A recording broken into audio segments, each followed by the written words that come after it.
Assalamualaikum warahmatullahi wabarakatuh.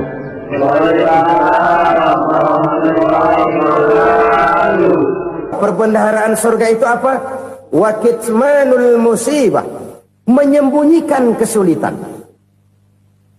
Kadang orang takut menghadapi kesulitan, tapi makin kita merenung, hidup ini kan sebenarnya urusan. Takut sama urusan, ya jangan hidup. Tandanya orang hidup itu kalau punya urusan.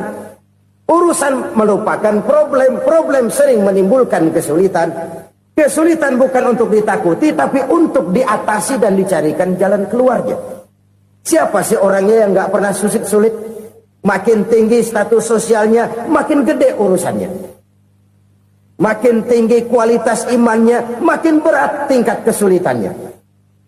Cuma memang yang namanya enak itu seperti pelangi. Biang lala itu nggak pernah di atas kepala kita, di atas kepala orang melulu. Lu sih enak lu, kata kita. Dia juga bilang yang enak kan lu. Pelangi itu nggak pernah di atas kepala kita. Kata tukang beca, aduh enak ya naik Mercy.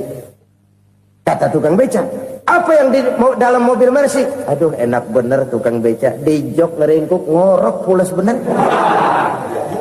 Saya kamar pakai AC, sejuk, tempat tidur sutra, empuk, alga, spring bed, gula kulik, nggak bisa pulas kalau belum minum Valium, belum tidur. Enak bener tukang beca, di jok ngorok nggak tahu wetan kulon.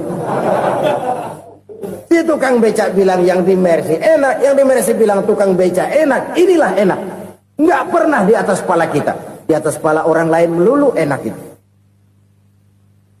Nah, saudara-saudara, yang merupakan perbendaharaan surga itu orang yang bisa menyembunyikan kesulitan, baik pribadi ataupun rumah tangga. Nih terutama rumah tangga yang jadi soalnya. Kadang-kadang kita ini kalau senang, sebaliknya kalau senang kita diam, kalem aja, cuek.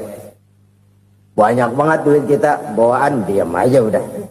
Malah ketemu orang takut. Tapi begitu susah, sekampung tahu. Padahal Nabi mengajarkan perbendaharaan surga itu menyembunyikan musibah, menyembunyikan kesulitan.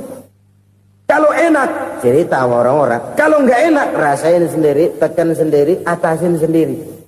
Kita kan sebaliknya. Senang kita diam, asal lagi susah, paling tidak kita nyari teman buat cerita kesusahan. Siapa orangnya yang nggak pernah susah? Cuma soalnya bagaimana kita mengatasi kesusahan itu sendiri. Begitu juga misalnya kalau orang sudah berumah tangga, itu orang tuanya harus menjadi tempat dia cerita yang enak-enak saja. Yang nggak enak rasain berdua, selesaikan berdua, atasin berdua. Jangan dibalik. Asal senang diam, giliran susah saja. Maknya laporan. Terbalik. Bisa menjaga security informasi. Maka nama bayam keluar diam, malah seluitan. Enak amat lo makan daging ayam. Security informasi. Saudara-saudara kaum muslimin rahimakumullah. Ujian yang terberat itu yang pernah diberikan kepada para nabi, para rasul, para aulia, para ulama. Makin tinggi keimanan, makin berat bentuk kesulitan. Ayo saya kemukakan satu contoh saja. Ada seorang nabi yang kaya, nabi kaya, namanya Nabi Ayub. Iblis kalau orang begini kan keki, ibadahnya rajin, kaya. Nih yang kayak begini susah digodain. Kalau ibadahnya rajin, miskin, kali bisa disogok. Sini imannya mantap, ibadahnya rajin, kaya, nabi lagi. Oh, tapi namanya iblis nggak kurang akal. Laporan, Tuhan, kenapa les? Ya ini bahasa saya, bahasa Qurannya sih nggak gitu. Itu hambamu yang namanya Ayub, dia rajin ibadah cuma karena dikasih kaya aja. Coba kasih miskin dia, berhenti dia sembahyang. Ah, kamu bisa aja. Saya tahu Ayub itu hambaku yang ikhlas. Saya buktiin Tuhan, silahkan. Dibuktiin lah iblis turun ke alam ini. Yang mula-mula dia lakukan, dia rusak sawah ladang Nabi Ayub. Dia binasakan binatang ternak Nabi Ayub. Sehingga dalam waktu singkat, jatuhlah Nabi Ayub dari orang paling kaya, jadi orang paling miskin. Beliau masih ibadah di mihrab dalam masjid. Datang iblis. Saudara Ayub, ya. Lagi ngapain? Ibadah. Nyembah Allah, nyembah Allah. Oh, percuma. Kenapa? Tuhan yang ente sembah nih, dia udah bikin miskin ente. Sawah ladang ente hancur lebur, binatang ternak binasa. Sekarang ente jadi orang paling miskin. Ngapain nyembah Tuhan kayak begitu? Tekor. Udah berhenti dah ibadah, berhenti ibadah. Ini iblis sama Tuhan laporannya lain, yang dikerjakan kepada Nabi Ayub juga lain. Benar begitu iblis kata Nabi Ayub? Iya, sawah ladang saya habis, buras. Binatang ternak saya binasa, binasa. Saya miskin, bangpak. Apa jawab Nabi Ayub? Bukan innalillahi, ini hebat. Alhamdulillahillazi a'tani wa akhza minni. Segala puji bagi Allah yang telah memberikan harta kepada saya dan sekarang mengambilnya lagi. Alhamdulillah. Allah yang ngasih, Allah yang ambil. Itu mah urusan Allah. Iblis cuman ibadah jalan terus, sujud lagi Nabi Ayub. Iblis seleher gondok banget. Dasar Nabi nggak mempan dia apa-apain. Miskin malah alhamdulillah. Allah yang ngasih, Allah yang ngambil. Jadi kalau kita tidak komit, kita tidak terikat kepada kaya, miskin, senang, susah, apa yang bisa bikin kita susah? Jadikan kekayaan, kemiskinan, jadikan senang, susah sebagai anak buah yang bisa kita atur. Jangan kekayaan ngatur kita, jangan kemiskinan ngatur kita. Kita yang harus mengatur mereka. Senang, susah, kaya, miskin, bahagia, sengsara, jadikan itu anak buah yang bisa kita atur. Kalau sekarang kita kaya, lain saat boleh jadi kita miskin, semiskin-miskinnya. Allah yang ngasih, Allah yang ngambil. Tenaga mana yang bisa menghalangi? Ibadah jalan terus. Iblis makin gondok. Dasar Nabi loh. Akhirnya apa? Nabi Ayub dikerjain, diberikan penyakit. Demikian fatal penyakitnya. Bayangin, udah miskin sakit. Masya Allah. Miskin sakit. Sakitnya nggak lama, kira-kira 16 tahun. Istrinya 3, 2 mental minta ceraiin. Ngerawatin laki bengek begini. Senang belum tentu, susah udah pasti nih. Cerai aja, cerai dah. Cerai. Tinggal satu Siti Rahmah yang setia menemani beliau. Sesetia-setianya hati perempuan. Satu saat Siti Rahmah bilang, "Bang, ya, abang kan Nabi bang. Lalu namanya Nabi kan doanya jarang meleset bang. Maksud kamu minta kenapa sih sama Tuhan biar abang sembuh baik dah bang?" Siti Rahmah, iya. Saya sakit berapa tahun sih dah? 16 tahun bang. Sebelum ini saya sehat berapa tahun? Ya kira-kira 60 tahun bang. Nah coba ente banding-bandingin Rahmah. Saya dikasih sehat 60 tahun. Dikasih sakit 16 tahun. Sudah nggak sabar. Mau doa kepada Allah minta sembuh. Saya malu. Malu kepada Allah. Diuji dengan yang luar biasa seperti ini. Tidak mengganggu stabilitas kehambaannya. Dia tetap menghamba kepada Allah subhanahu wa ta'ala. Saudara-saudara kaum muslimin rahimakumullah. Kunci menghadapi kesulitan itu apa? Allah jelaskan dalam satu ayat, wa basyiris sabirin alladzina iza asabathum musibah qalu inna lillahi wa inna ilaihi raji'un. Gembirakan orang-orang yang sabar. Siapa mereka itu? Yang apabila mendapat musibah mereka kembali kepada keyakinan dasar. Segalanya dari Allah dan segalanya akan kembali kepada Allah. Ini konsepsi dasar dari sikap muslim dalam menghadapi berbagai kesulitan. Segalanya dari Allah, segalanya akan kembali kepada Allah. Kalau ini sudah kondisi dasarnya, maka kita akan lapang menghadapi kenyataan bagaimanapun pahitnya. Apakah itu namanya miskin, Apakah itu namanya sakit, bahkan maut sekalipun. Maut sekalipun. Segalanya dari Allah, segalanya akan kembali kepada Allah. Ini sikap hidup, bukan sekedar ucapan. Kita kadang-kadang menjadikannya sebagai ucapan. Mulutnya sehingga berhenti, innalillahi wa inna ilaihi rajiun, tapi nangisnya terus gerung-gerungan. Bukan itu, ini kesadaran moral. Kalau segalanya dari Allah, segalanya kembali kepada Allah, kan sebenarnya cuma nunggu giliran. Hari ini saya nyembayangin dia, entah hari apa saya disembayangin orang. Hari ini saya antar dia ke kubur, entah hari apa orang nganterin saya ke kubur. Hari ini saya tahlilkan dia, entah nanti kapan orang tahlilkan saya. Segalanya dari Allah, segalanya akan kembali juga kepada Allah. Oleh sebab itu saudara-saudara, kesulitan bukan untuk ditakuti. Kesulitan justru untuk diatasi, dicarikan jalan keluarnya. Dan tidak ada orang yang tidak pernah mendapat kesulitan. Tidak ada. Semakin tinggi status sosial, semakin tinggi kualitas keimanan, semakin besar juga tingkat kesulitan. Hanya saja bagaimana cara kita mengatasinya. Dan Al-Quran menyatakan, inna ma'al usri yusra. Di balik kesulitan itu pasti ada kemudahan. Roda itu berputar. Karena itu Rasulullah sallallahu alaihi wasallam mengingatkan kepada kita, ta'arraf ila Allahi fir raha ya'rifka fis shiddah. Ingatlah kepada Allah di waktu kamu senang, supaya Allah ingat kepada kamu di waktu kamu susah. Kalau waktu senang kita ingat kepada Allah, kita susah, Allah tidak akan meninggalkan kita. Tapi kalau waktu senang kita jauh dari Allah, sujud tidak sempat, dengan masjid jauh, ketika senang kita lupakan Allah. Nanti begitu kita susah, Allah lupakan kita. Dan itu menyakitkan. Oleh karena itu orang-orang tua kita dulu bilang, kalau lagi sehat ingat-ingat lu bakal sakit nanti.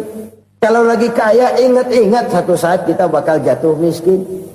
Bahkan kalau lagi muda ingat-ingat kita bakal tua. Dan yang terpenting, kalau lagi hidup ingat-ingat kita bakal mati. Saudara-saudara kaum muslimin rahimakumullah. Jadi yang kedua yang merupakan perbendaharaan surga, menyembunyikan musibah. Saudara-saudara kaum muslimin rahimakumullah. Hal ketiga yang merupakan perbendaharaan surga adalah wasilatur rahmi. Orang yang suka bersilaturahmi. Sebagaimana yang kita maklum bahwa manusia adalah makhluk yang disebut zon politika. Makhluk sosial yang tidak mungkin hidup sendiri-sendiri. Betapa dan siapapun kita memerlukan orang lain. Bodoh betul manusia kalau tinggal di tengah masyarakat tapi tidak mau bermasyarakat. Merasa hebat sendiri, pinter sendiri, gagah sendiri, kaya sendiri. Mungkin kalau mati juga ngubur sendiri. Jangankan kita di sini. Di sorga saja Nabi Adam waktu sendirian bengong melulu, mondar mandir. Allah tegur dam sepi dam. Jadi ini kalau bahasa saya, iya Tuhan sepi ini nggak ada coret-coretan pisan ini. Diciptakan Siti Hawa baru anteng Nabi Adam. Itu di sorga. Cobalah. Umpamanya saudara tinggal di Jakarta nih. Kaya bener.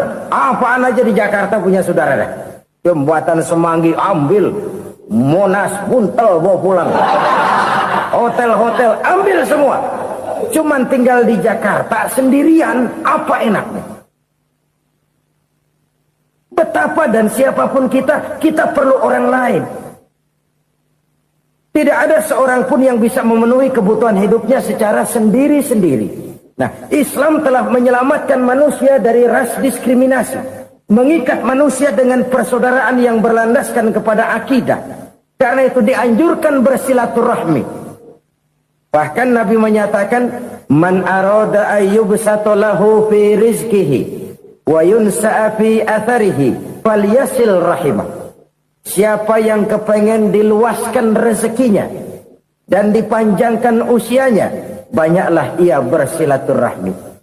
Siapa yang kepengen dimudahkan rezekinya, hendaknya ia banyak bersilaturahmi. Kalau banyak teman, kesulitan kan paling tidak ada tempat cerita. Udah susah, sendirian kita pikirin diri, nggak ada tempat tukar pikiran. Cepet banget sama bengek. Dilawan sendiri. Nah, secara makro kita bisa berkata, tidak mungkin ada kemenangan kalau tidak ada kekuatan. Tidak ada kekuatan kalau tidak ada kesatuan dan persatuan. Tidak mungkin ada kesatuan dan persatuan tanpa semangat silaturahmi. Kalau umat Islam mau menang, dia harus kuat. Kalau umat Islam mau kuat, dia harus bersatu. Kalau umat Islam mau bersatu, dia harus membudayakan silaturahmi ini. Bahkan sampai-sampai kata Nabi, kalau bisa cari nilai tambah. Apa? Silman koto'ak. Bersilaturahmilah kau kepada orang yang marah denganmu. Masya Allah, indahnya ajaran agama kita. Orang yang marah pun kepada kita, kata Nabi, kalau bisa bersilaturahmilah kepadanya, kepada orang yang marah itu. Di situ nilai tambah. Cuman jujur nih hadis, ngucapinnya gampang, ngamalinnya yang berat banget. Orang marah sama kita, kita disuruh silaturahmi. Ada apa malu? Lu marah, ada gua marahan lagi. Gue pikirin.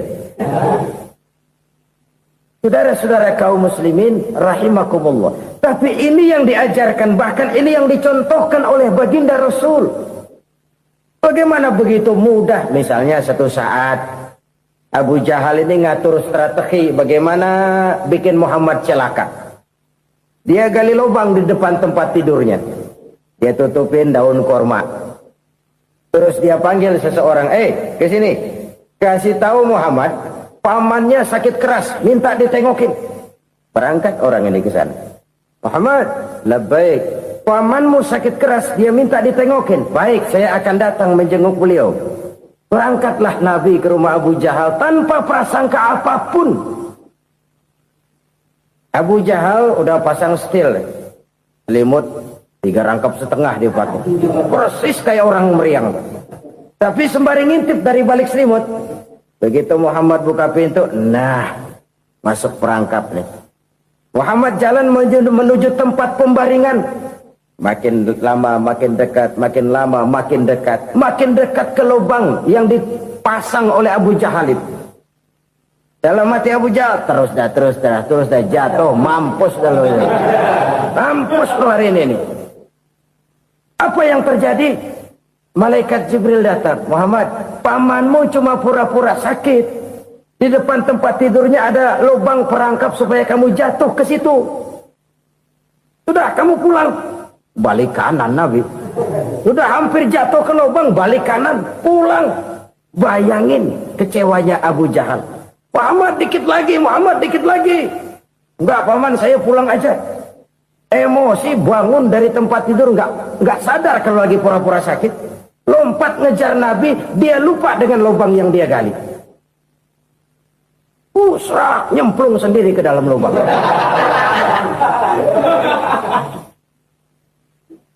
Nabi terus berlalu.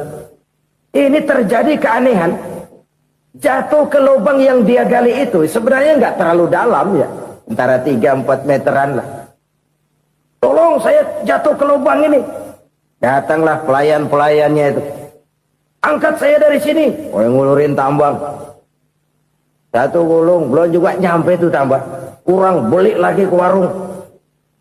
Sambung, ulur lagi, nggak juga bisa sampai. Wah, ini kerjaan Muhammad ini. Tolong, siapa salah seorang kamu ke rumah Muhammad, kasih tahu encangnya kecebur. Minta ditolongin. Sampaikan kepada Rasul. Kenapa? Pamanmu jatuh ke lubang, Muhammad minta tolong diangkatin. Tambang udah nyambung-nyambung nggak nyampe juga. Ya, nanti saya datang, saya tolong. Coba. Nyata-nyata orang berniat jahat mau mencelakakan dia. Datang dia menolong. Ini yang disebut air tuba dibalas air susu ya ini. Bukan sebaliknya. Air tuba dibalas air susu. Paman, kecebur ya? Iya Muhammad, tolong ini. Pegang tangan saya. Nabi ulurkan tangannya. Nyampe. Dipegang oleh Abu Jahal.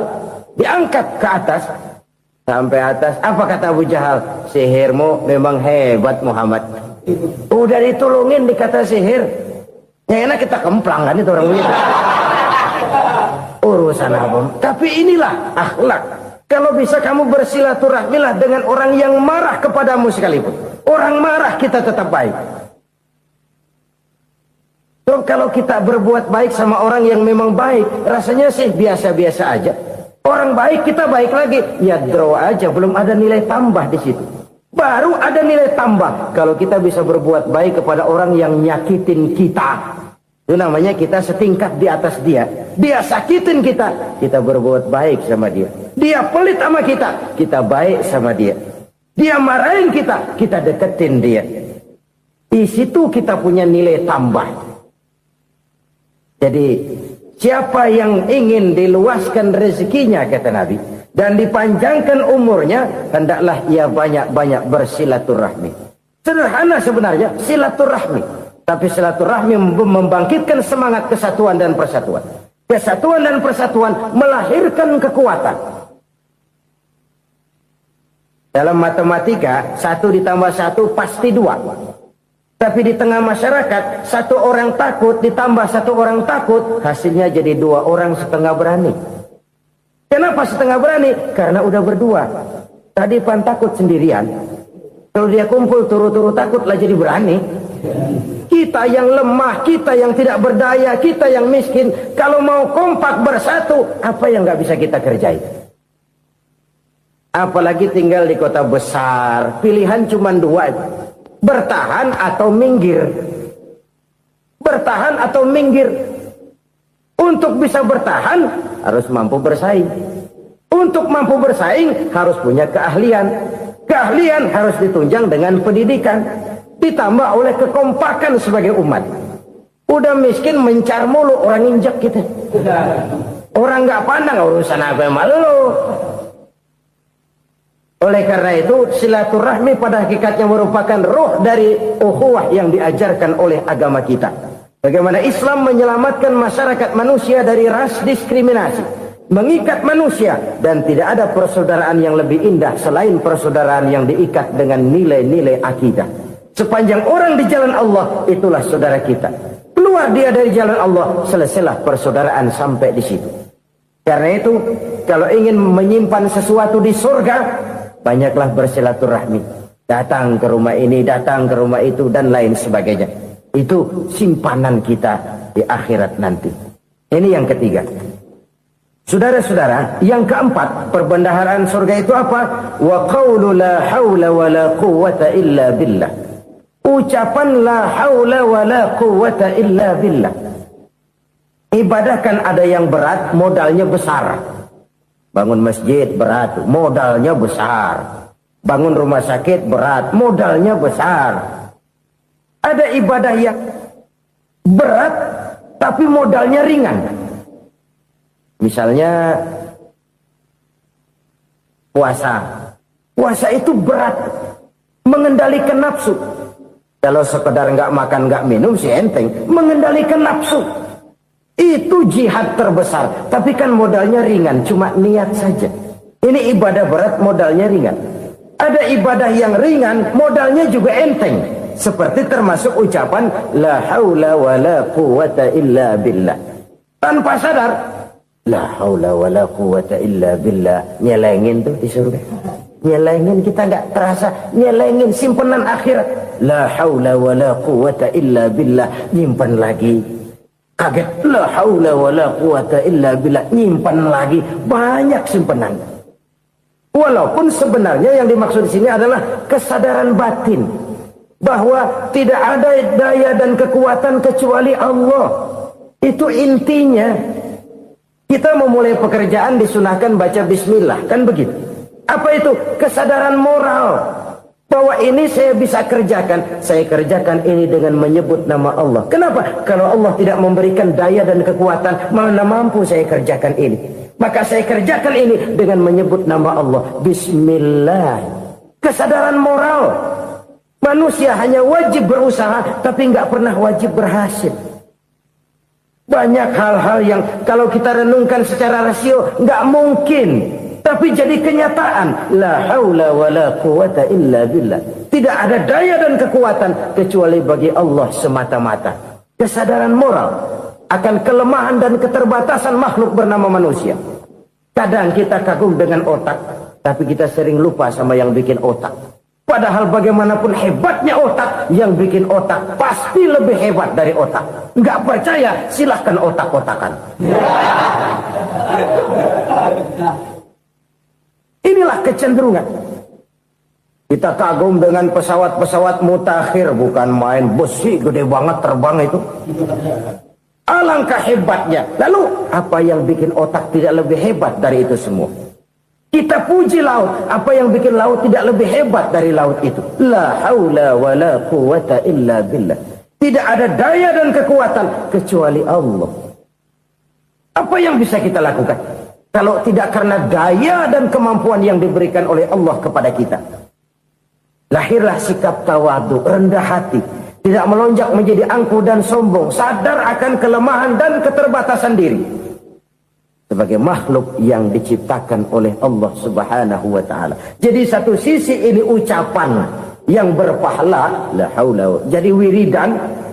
Pada sisi lain ini kesadaran moral, sikap mental, kesadaran batin, bahwa yang punya daya dan kekuatan itu cuma Allah. Kita nggak pantas untuk sombong, sebab sombong itu pakaiannya Allah. Kita nggak sedang pakai pakaian Allah, kegedean.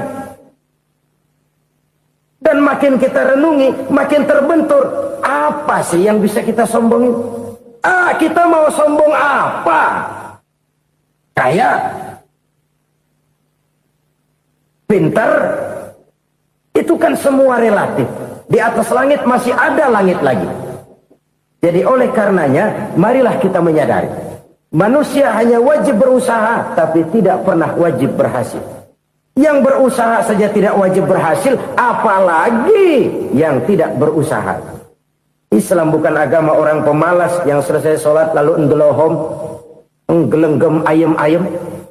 Tapi Islam bukan agama orang sombong yang setelah berusaha lalu tidak memerlukan Allah. Kita bisa saja bikin proyeksi, tahun sekian kita bakal panen besar menurut perhitungan otak. Tapi ada kejadian lain. Apa? Tikus ngambek. Habis itu dimakanin tikus, panen gagal. Proyeksi rasional gagal oleh tikus-tikus yang ngambek itu. Bisa saja terjadi. Tahun depan kita panen besar, urung. Kenapa? Musim panas panjang. Dan sekarang ini koran-koran bikin berita musim mengalami penyelewengan. Bukan cuma manusia yang nyeleweng sekarang. Musim pakai nyeleweng. Mestinya kan musim hujan udah selesai, masih hujan-hujan juga. Musim. Nah sekarang kita boleh bikin proyeksi, kita bakal panen besar. Tahu-tahu musim panas panjang, sawah retak, air kering. Cari teknokrat yang paling botak, suruh pendekin tuh musim panas. La haula wa la quwata illa billah. Inilah kesadaran moral. Saudara, saya teringat satu saat ada seorang konglomerat. Umurnya ya kira-kira 70-an. Satu saat dia ditanya oleh wartawan, "Pak, umur Bapak berapa sih?" "Ya paling 10 tahun." 10 tahun? 10 tahun? Anak Bapak berapa orang? Satu saja? Satu. Harta Bapak berapa? Ya paling-paling bangsa 7 juta kali. 7 juta? Iya. Pak, kenapa Bapak bohongi saya? Bapak punya buku biografi. Koran-koran, majalah-majalah banyak memuat cerita riwayat hidup Bapak. Saya tahu umur Bapak 70. Kenapa bilang cuma 7 tahun? Saya tahu anak Bapak 8. Kenapa cuma bilang 1? Saya tahu harta Bapak miliaran, mungkin triliunan. Pabrik di mana-mana, bank di mana-mana. Kenapa bilang uang Bapak cuma 7 juta? Nah, kata si konglomerat tadi, kamu benar nak, kamu benar. Umur saya kalau jumlahnya memang 70 nak. Cuman ingat-ingat saya, baru 7 tahun terakhir ini saya sujud. Baru 7 tahun terakhir ini saya berusaha dekat dengan Allah. Saya laksanakan perintahnya, saya jauhi larangannya. 7 tahun inilah rasanya yang ada nilainya di hadapan Allah. Yang 63 tahun matong, kelabu, kelem umur gue. Habis untuk maksiat, untuk munkarat. Maka ketika ditanya tadi, umur saya 7 tahun itu. Oh begitu Pak. Oh iya. Lalu anak Pak. Anak bapak kan 8. Kenapa bilang cuma 1? Nah, kalau jumlah hitungannya memang anak saya 8. Tapi dari 8 orang ini rasanya cuma 1 nih. Yang bakal jadi buah hati, belahan jantung. Pelanjut cerita, penerus sejarah. Bakal jadi anak soleh yang akan mendoakan saya. Cuma 1 rasanya anak saya ini yang bakal jadi buah hati saya. Besar-besaran saya. Yang akan mendoakan di kubur saya. Yang akan mendoakan di akhirat saya. Yang 7 orang mana, Masya Allah, yang atuh tenggeng, yang atuh nyekek botol lolo, yang atuh nggak karu-karuan. Makanya saya bilang 1 anak saya yang akan bisa mendoakan saya. Oh begitu Pak. Iya. Nah harta Pak, harta Bapak kan triliunan. Pabrik Bapak di mana-mana. Uang Bapak hampir di tiap bank-bank besar. Kenapa bilang cuma 7 juta? Betul kau nak. Harta saya kalau jumlahnya memang miliaran, triliunan mungkin. Tapi yang saya ingat baru 7 juta tuh yang saya belanjakan di jalan Allah. Saya nyumbang masjid, saya santuni yatim piatu, saya bantu pembangunan pesantren, saya bantu pembangunan rumah sakit Islam. Itu yang akan saya bawa pulang ke akhirat, yang 7 juta itu. Yang triliunan itu nanti akan direbutkan oleh anak-anak saya sebagai waris saya. Jadi harta saya 7 juta itu yang bakal nemenin saya di akhirat. Yang akan saya bawa pulang jadi teman saya. Saudara-saudara kaum muslimin, jangan-jangan orang tua itu adalah kita-kita ini. Jangan-jangan kita-kita ini adalah orang tua itu. Jangan-jangan itu potret dari diri kita masing-masing. Dari sekian umur yang diberikan Allah, berapa tahun yang ada nilainya di hadapan Allah? Dari sekian anak-anak yang merupakan amanah, berapa yang akan mendoakan kita sebagai orang tuanya menjadi anak soleh? Dari sekian banyak harta yang diberikan Allah, berapa yang akan kita bawa pulang menghadapnya nanti, yang kita belanjakan di jalan Allah? Ini sebuah potret kehidupan. Karena itu kita kembali kepada la haula wa la quwata illa billah. Kita wajib berusaha, kita wajib berikhtiar. Selebihnya, segala daya dan kekuatan hanya milik Allah saja semata-mata. Satu kesadaran batin dari setiap pribadi muslim. Setelah ia berusaha dan berikhtiar, ia menyerahkannya kepada Allah Subhanahu wa ta'ala. Jadi, satu sisi ini merupakan wiridan ucapan yang mengandung pahala. Pada sisi lain, ini merupakan sikap batin dari seorang muslim di dalam ia menghadapi realitas kehidupan ini. Saudara-saudara kaum muslimin, rahimakumullah. Kalau ini kita jadikan satu basis kehidupan, maka ini akan menyelamatkan manusia dari kemungkinan tergelincir menjadi orang yang lupa diri dan lupa darat. Sebab itu Imamul Ghazali berpesan, Jadidis safinah fa innal bahra amiq wa khuziz zad fa inna safara ba'id wa khaffifil hamla fa innal hamla sadid. Perbarui selalu kapalmu karena lautan sangat dalam. Bawa bekal yang banyak karena perjalanan ini sangat jauh. Ringankan beban karena kebanyakan beban akan menyakitkan. Alangkah indah kalimat ini, alangkah dalam makna yang terkandung di sana. Perbarui selalu kapalmu karena lautan sangat dalam. Apa artinya ini? Jaga mentalmu baik-baik. Pelihara imanmu baik-baik karena hidup penuh cobaan seperti lautan. Kita kalau berlayar di lautan kan kadang-kadang tenang, angin bertiup sepoi-sepoi basah. Jika malam datang, bintang gemintang bertabur menghias cakrawala. Rembulan memantulkan sinarnya dengan indah. Dalam keadaan begitu berlayar enak. Tapi lain saat ombak menggunung, halilintar menyambar, angin topan bertiup. Berapa banyak sudah saudara-saudara kita yang tenggelam di lautan dunia tanpa sadar bahwa dia belum sampai kepada pantai yang akan dituju. Berapa banyak sudah Saudara-saudara kita yang tenggelam di lautan dunia ini tanpa sempat bangkit lagi. Dia menyangka sudah sampai kepada tujuannya. Hati-hati kapal jangan sampai bocor karena lautan sangat dalam. Iman ini jaga baik-baik karena hidup penuh dengan ujian. Wa khuzizat fa inna safara ba'id. Bawa bekal yang banyak karena perjalanan sangat jauh. Saudara mau ke Bandung, bawa duit. Saudara mau ke Surabaya, banyakkan lagi duitnya. Saudara mau ke Mekah, gepokan, iketan tuh duit nggak lembaran lagi. Makin jauh perjalanan, makin banyak bekal yang harus kita bawa. Kalau saudara dari Jakarta mau ke Surabaya, kagak bawa duit berangkat juga, itu sih bukan berani namanya, nekat. Sampai Surabaya belum tentu, sengsara di jalan udah pasti. Kenapa? Nggak bawa bekal berangkat. Sama juga kita nih, misalnya belum sempat sembahyang, mati. Waduh, berani banget orang. Belum punya bekal, mati. Sengsara di jalan. Atau bekal tidak cukup. Dari Jakarta saudara mau ke Surabaya, bawa duit 500 perak. Paling jauh Cikampek nyampenya itu. Paling jauh itu. Antara jauhnya perjalanan dengan bekal yang saudara bawa tidak seimbang. Hidup ini perjalanan panjang. A walking tour.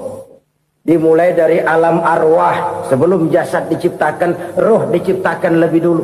Dari situ pindah ke alam rahim. Dari alam rahim pindah ke alam dunia. Dari alam dunia pindah ke alam barzah. Baru menuju akhirat. Satu perjalanan panjang. Kalau bekal tidak bawa, sengsara di jalan. Bawa bekal yang banyak karena perjalanan ini sangat jauh. Wa khaffifil hamla, ringankan beban karena beban itu cuma akan menyulitkan. Kalau bekal itu sih keperluan, tapi beban nggak kita perluin, cuma ngeberat-beratin. Apa ini beban? Dosa, kecurangan, kebatilan, kesoliman, ketidakadilan, kesewenang-wenangan. Itu akan jadi beban kita di akhirat. Alangkah celakanya, perjalanan panjang, bekal tidak bawa, beban kelewat banyak, alamat sengsara di jalan. Pahala tidak ada, dosa berlipat ganda. Na'udzubillah, summa na'udzubillah. Kalau kita rangkum nasihat Al-Ghazali dengan kisah si konglomerat tadi, kita akan mengambil kesimpulan. Pertama, bekal terbaik dalam menghadapi gejolak kehidupan ini tidak lain adalah iman. Yang kedua, pahala dan dosa. Dua hal kontroversial. Pahala adalah bekal, dosa adalah beban. Tapi kita sekarang kan tidak begitu terangsang kepada yang abstrak. Orang berlomba mencari yang konkret-konkret saja. Yang real. Kalau memang dosa, benjol dong. Kira-kira begitu. Kira-kira begitu. Persis orang Yahudi dulu. Orang Yahudi itu kan pernah minta kepada Nabi Musa. Ya Musa, lan nu'mina laka hatta narallaha jahrah. Musa, kami nggak bakal mau beriman kepada Allah kalau belum kami lihat Allah ada nongkrong di depan kami. Kalau memang Tuhan ada, taruh dong di depan kami. Mau yang konkret-konkret saja. Kalau memang dosa, benjol dong. Kalau memang pahala, berasa dong. Orang terangsang kepada yang real, yang konkret-konkret saja. Karena itu, untuk mengejar dosa, orang mau bayar. Tapi untuk mengejar pahala, walaupun tidak bayar, orang segan. Ini yang dikatakan oleh Nabi, kamu mengharapkan ke surga, tapi kamu berat melaksanakan sesuatu yang bisa membawa kamu ke surga. Kamu ingin jauh dari neraka, tapi tiap saat kamu lakukan perbuatan-perbuatan yang justru menjerumuskan kamu ke neraka. Idda'aitum an-najata minan nar wa ramaitum fiha anfusakum. Kamu ingin selamat dari neraka, tapi kamu lemparkan diri kamu ke neraka. Kamu ingin masuk surga, tapi berat sekali kamu melakukan perbuatan-perbuatan yang bisa menyampaikan kamu di surga. Saudara-saudara kaum muslimin, rahimakumullah. Jadi hal keempat yang merupakan perbendaharaan surga adalah la haula wa la quwwata illa billah. Satu sisi ini merupakan ucapan yang memperberat timbangan akhirat. Pada sisi lain ini merupakan sikap hidup seorang muslim, kesadaran batin yang sangat dalam bahwa tidak ada daya dan kekuatan kecuali Allah. Dan itu kita simbolkan pada saat memulai pekerjaan dengan Bismillah, dengan menyebut nama Allah. Satu kesadaran moral, saya hanya bisa melakukan ini karena diberikan daya dan kekuatan oleh Allah. Lahirlah sikap tawadu, rendah hati, tidak melonjak menjadi angkuh dan sombong.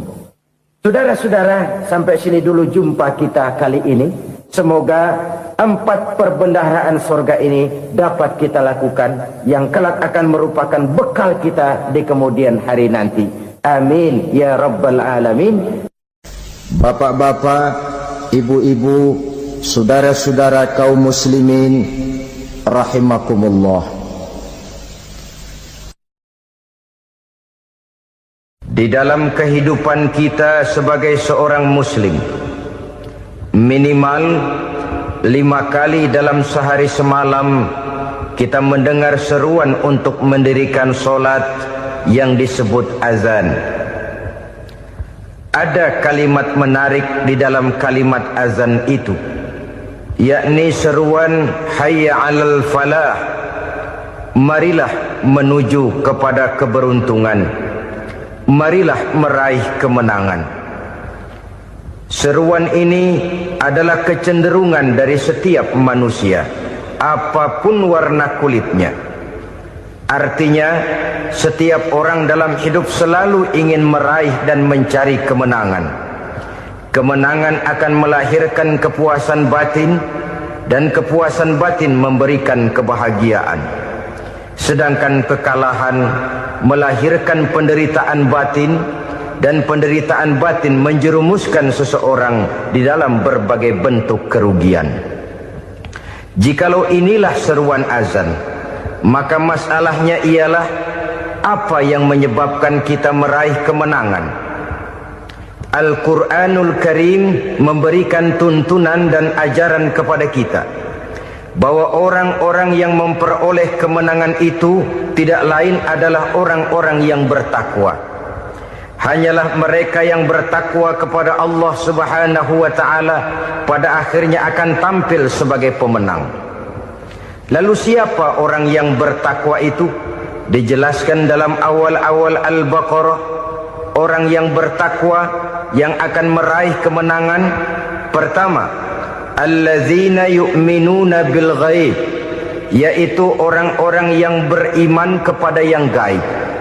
Percaya bahwa ada alam yang gaib, alam yang abstrak, alam yang tidak bisa dijangkau oleh salah satu daripada panca indera kita. Mereka percaya dan beriman kepada adanya malaikat, beriman kepada adanya iblis dan jin, beriman kepada adanya alam kubur, beriman kepada adanya alam mahsyar, beriman kepada adanya alam akhirat, beriman kepada adanya sorga dan neraka. Beriman bukan cuma sekedar beriman dalam ucapan bibir saja, tetapi beriman yang nilai iman itu mampu mewarnai gerak dan gaya hidupnya. Iman yang meresap sampai ke tulang sumsum, kemudian memberikan dampak positif di dalam kehidupan manusia. Alam, kita tahu, adalah sesuatu yang selain Allah, dan Allah bukanlah alam. Apapun namanya selain daripada Allah, itu adalah alam. Alam pada hakikatnya terbagi menjadi 2. Ada alam syahadah, alam nyata, alam konkret, alam yang bisa dijangkau oleh salah satu indera kita. Kemudian ada alam ghaib, alam yang tidak bisa dijangkau oleh panca indera kita, alam metafisika, alam abstrak, alam yang wajib kita imani keberadaannya. Kita percaya bahwa malaikat itu ada, kita percaya kepada jin, bahwa jin itu ada, kita percaya kepada adanya iblis dan setan. Bukan percaya kepada iblis dan setannya, percaya bahwa iblis dan setan itu ada. Itu termasuk salah satu daripada sifat orang yang bertakwa kepada Allah. Saudara-saudara kaum muslimin rahimakumullah, kecenderungan pembangunan yang lebih bersifat materialistis biasanya menggeser aspek kehidupan rohani. Orang berpikir empiri, dan dalam pola pikir yang demikian maka alam gaib tidak lagi mendapat perhatian.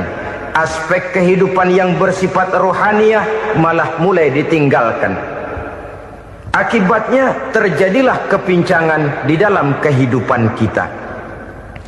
Pernah ada satu pengalaman pribadi. Dalam perjalanan kembali ke tanah air, dalam pesawat di sebelah kanan saya duduklah seorang Jerman namanya Heiner Simonsen. Iseng saya ajak kenalan, saya ajak ngobrol, saya tanya dia. Saya bilang, Mas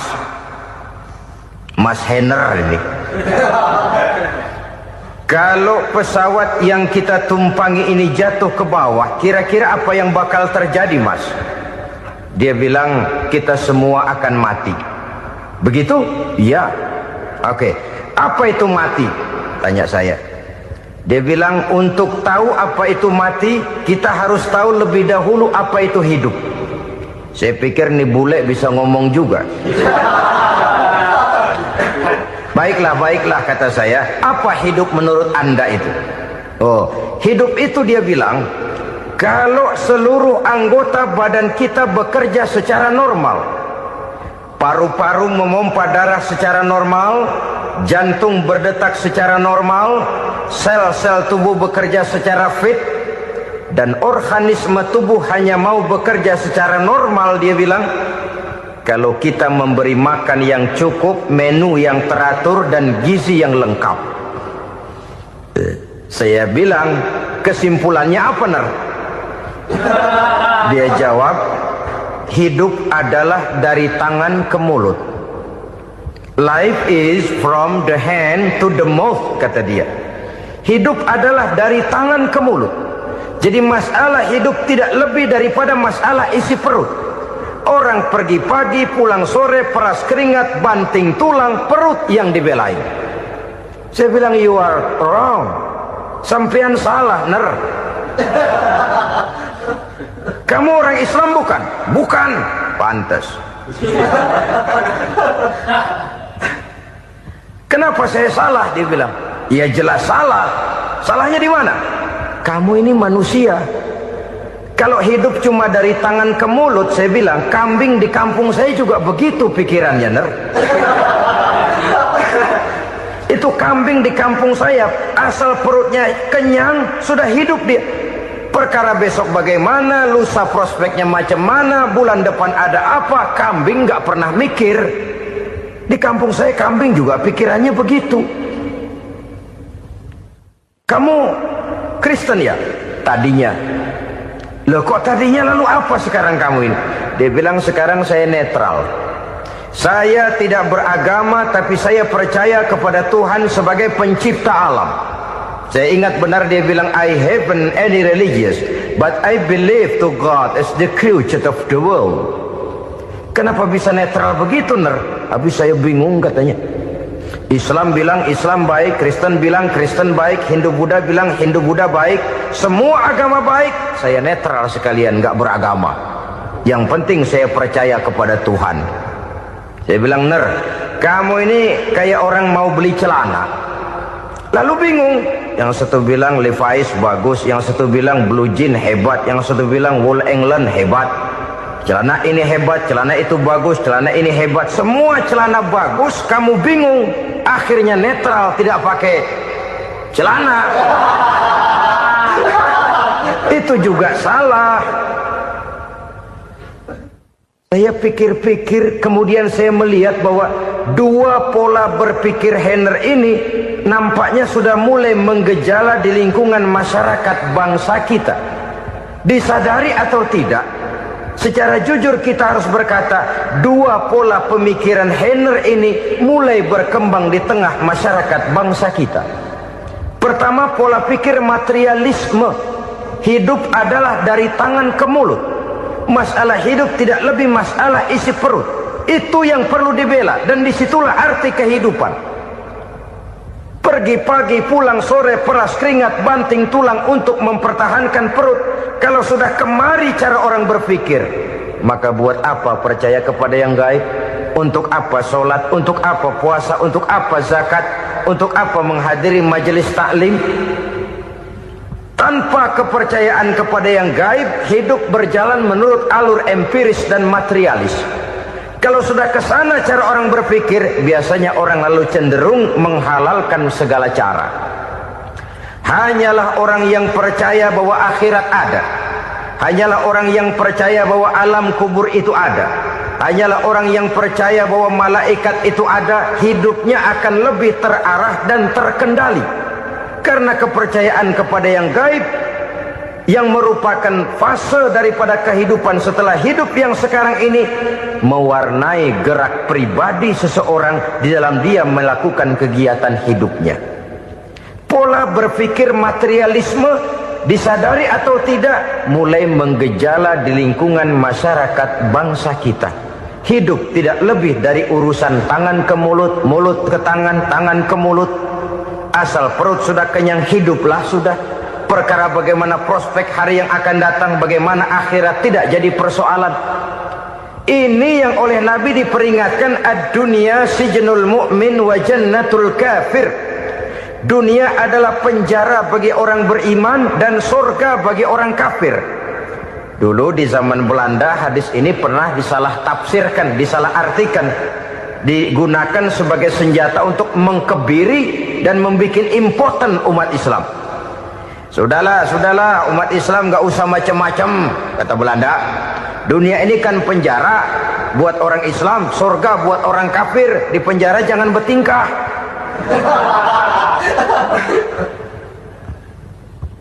Pengertiannya tidak begitu. Dunia adalah penjara bagi orang mukmin. Artinya dalam kehidupan dunia seorang mukmin tidak bebas memperturutkan hawa nafsunya. Di penjara hawa nafsunya itu. Sebaliknya surga bagi orang-orang kafir. Buat orang kafir surgalah dunia ini. Mereka bebas memperturutkan hawa nafsunya. Dilarang tidak terlarang, dicegah pun tidak tercegah. Mereka hidup menurut alur bisikan nafsu mereka sendiri. Kemudian bila ajal datang, maut merenggut nyawa, selesailah surganya sampai di situ. Maka bagi orang-orang yang tidak percaya kepada adanya akhirat, kepada adanya alam gaib, surganya sebatas umurnya. Sekali lagi, surganya sebatas umurnya. Bila umur selesai, ajal pun datang merenggut nyawa, selesailah sudah surganya sampai di situ. Alangkah pendeknya perjalanan orang-orang yang tidak percaya kepada alam gaib ini.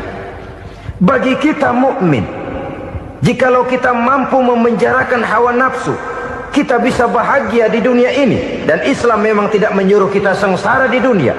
Raih dunia, kejar dunia, gapai dunia sebagai alat untuk mencapai kebahagiaan di akhirat nanti.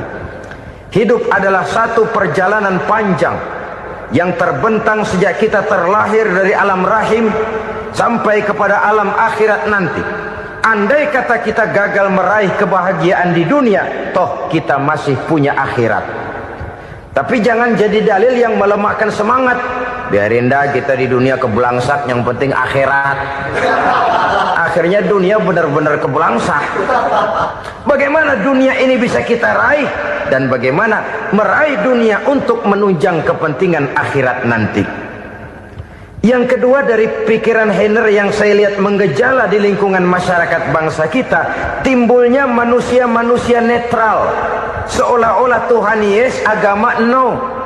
Sama Tuhan percaya, agama ogah. Tuhan ngangguk, giliran agama godeng. Padahal hampir dalam setiap ayat dalam Quran, kata-kata amanu biasanya bergandeng dengan wa amilus sholihat. Iman dan amal soleh. Ini sebagai isyarat Tuhan dan agama jangan pernah dipisah-pisah. Apabila kita bertuhan, maka kita harus beragama. Apabila kita beragama, maka agama itu harus bersumberkan dari Tuhan yang kita imani itu. Tidak mungkin kita pisah, Tuhan yes, agama no. sama Tuhan percaya tapi agama bikin sendiri. Sembayangnya cukup bengong 2 jam madep ngulon.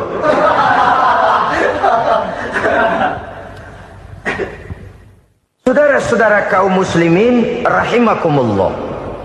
Jadi dengan demikian, agama yang kita akui merupakan unsur mutlak di dalam pembangunan sekarang ini, merupakan bagian dari kehidupan yang menuntun kita bahwa di balik alam nyata ini, di balik alam syahadah ini ada alam gaib.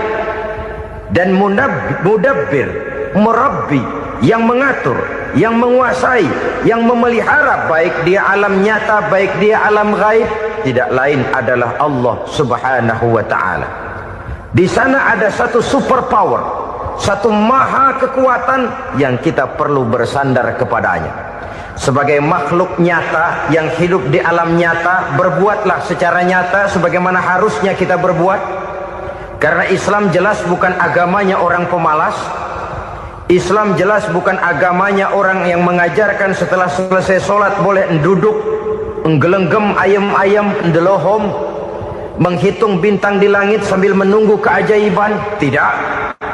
Islam adalah agama yang mengajarkan apabila sholat sudah selesai kamu kerjakan, bertebaranlah di permukaan bumi, cari karunia Tuhanmu. Jangan hidup berpangku tangan menunggu keajaiban. Karena hidup bukan undian. Jangan berharap untung besar tanpa mau peras keringat.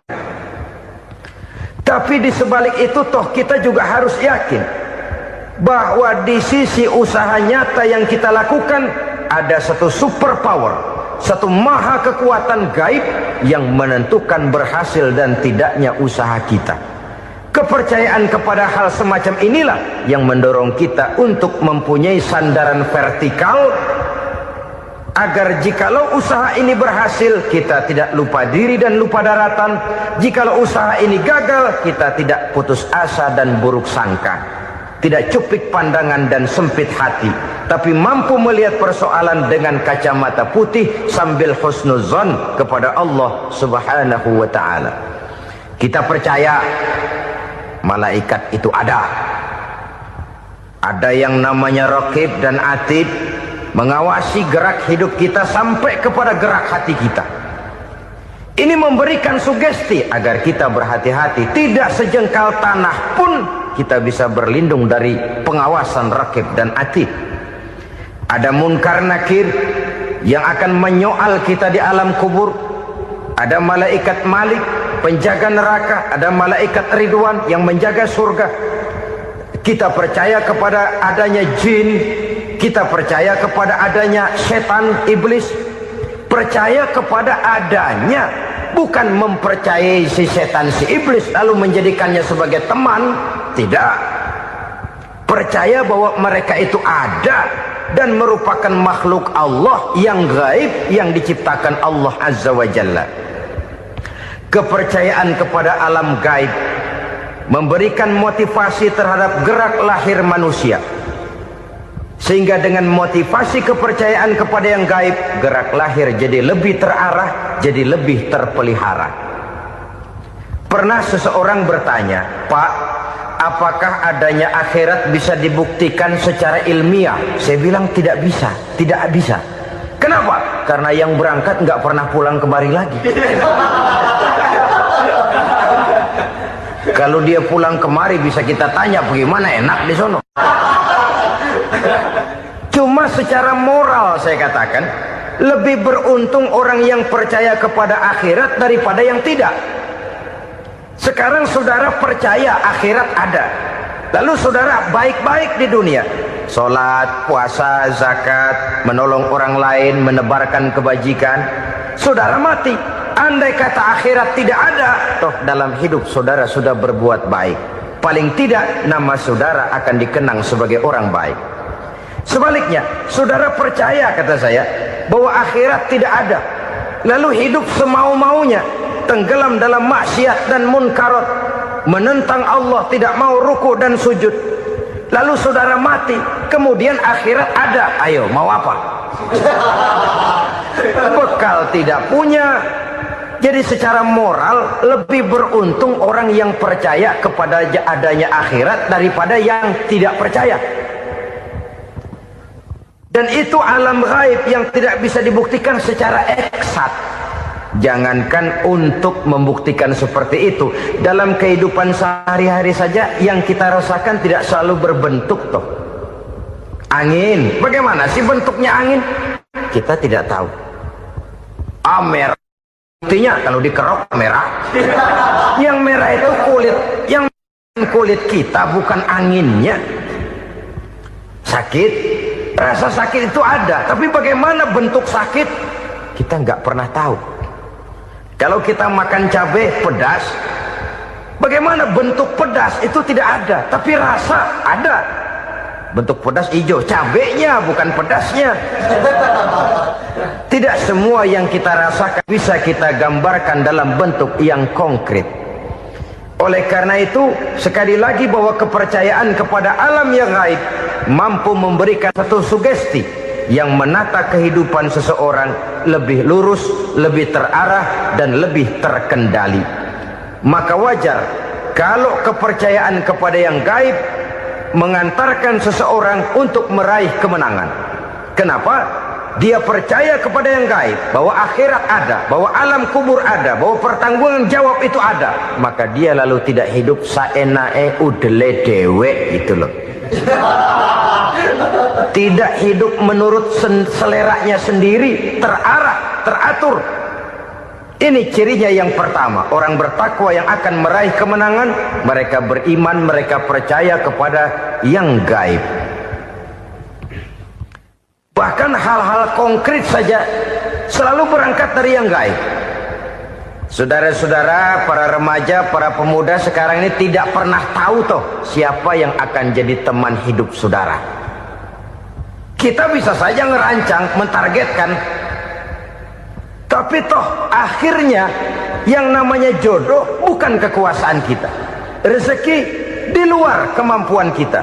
Begitu juga ajal, maut, jodoh, ajal adalah contoh-contoh konkret bahwa pada akhirnya yang gaiblah yang menentukan. Bertahun-tahun ngelancong, emang jodoh seret nggak jadi.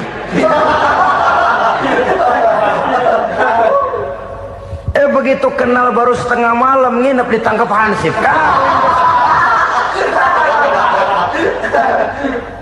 Hal-hal semacam itu kadang-kadang kita berpikir suuzon, gile, perempuannya cakep banget, lakinya rebek amat. Memang begitulah jodohnya. Memang begitulah jodohnya. Saudara hadirin ma'asyiral muslimin yang saya hormati, jadi hal-hal yang konkret saja kita yakini sepenuhnya ditentukan oleh satu superpower yang gaib itu tadi. Dari sanalah segala ketentuan itu berangkat dan kesanalah segalanya akan kembali. Maka kepercayaan kepada yang gaib meluruskan gerak hidup seseorang dan itu akan mengantarkan dia kepada meraih kemenangan. Satu. Yang kedua, wa yuqimuna shalah. Orang bertakwa yang akan meraih kemenangan itu adalah orang-orang yang mendirikan sholat. Kenapa sholat mengantarkan orang untuk meraih kemenangan? Yang jelas, inna sholata tanha anil fahsya'i wal munkar. Sholat mampu mencegah manusia dari perbuatan keji dan munkar. Banyak filsafat hidup yang terkandung di dalam sholat ini. Sejak kita wudhu sampai kita menghadap ke arah kiblat, sampai kita melakukan gerak-gerak sholat, bacaan-bacaan yang ada di dalam sholat, lalu sampai kepada mengucapkan salam. Banyak filsafat hidup yang terkandung di dalam sholat. Umpamanya